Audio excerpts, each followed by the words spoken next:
자, 비타민 이제 C를 볼게요. 수용성의 마지막. 자, 비타민 C도 기능이 굉장히 중요하거든요.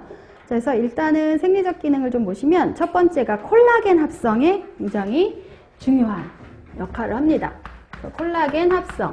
근데 이 콜라겐을 만드는 그 대사 중에 한 단계가 이런 단계가 있어요.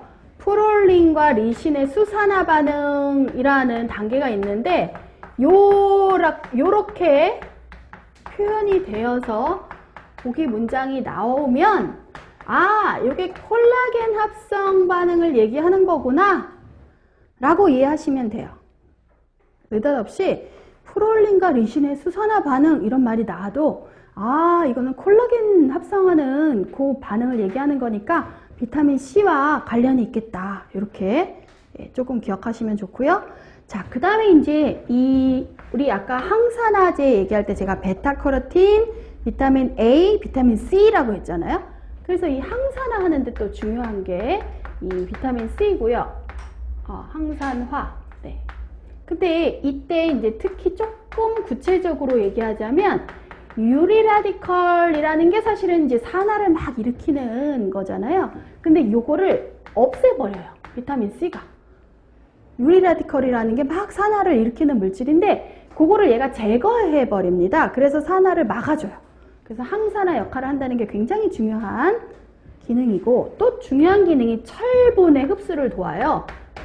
어떻게 돕느냐? 우리가 철분이 사실은 형태가 여러 형태가 있는데 이렇게 삼가 죄송합니다. 삼가 이렇게 3+ 이온을 가진 형태가 있고요. 요게 이제 산화형의 철이라고 우리가 보통 얘기해요.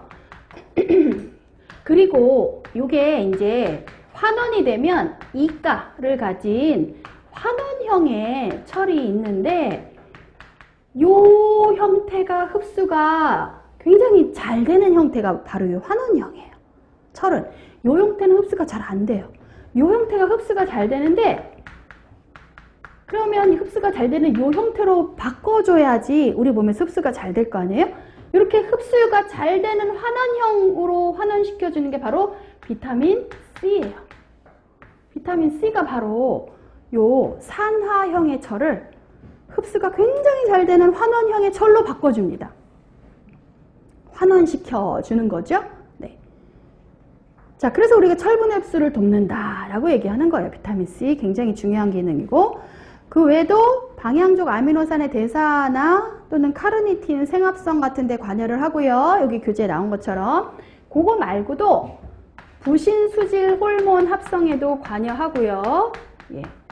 부신수질 호르몬. 그래서 보통 우리가 에피네프린,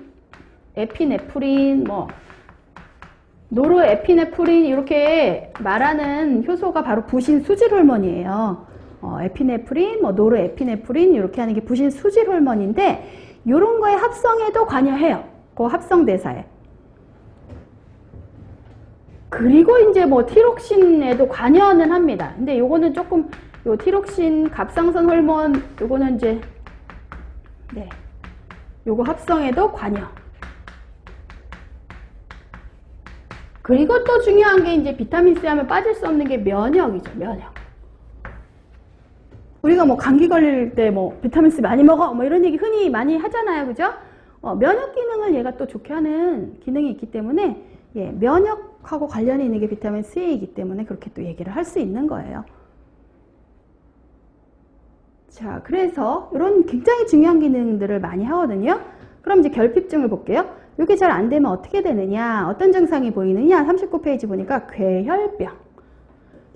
이 콜라겐은 사실은 혈관을 튼튼하게 하는데 굉장히 중요한 성분이에요. 콜라겐이 잘 만들어져야 혈관이 튼튼해요.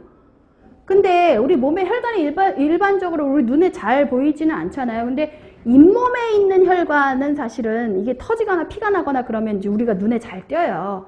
그래서 보통 잇몸에 있는 혈관이 콜라겐이 너무 부족하니까 이렇게 약해갖고 아주 작은 자극에도 이렇게 잘 터져서 이렇게 피가 나고 하는 게 괴혈병이에요. 그러니까 이 괴혈병은 사실은 잇몸에서 피가 나는 건데 쉽게 얘기하면 콜라겐이 제대로 안 만들어지니까 혈관이 약해서 잘 터지는 거예요. 그게 괴혈병이에요. 잇몸에 있는 혈관이 잘 터지는 거.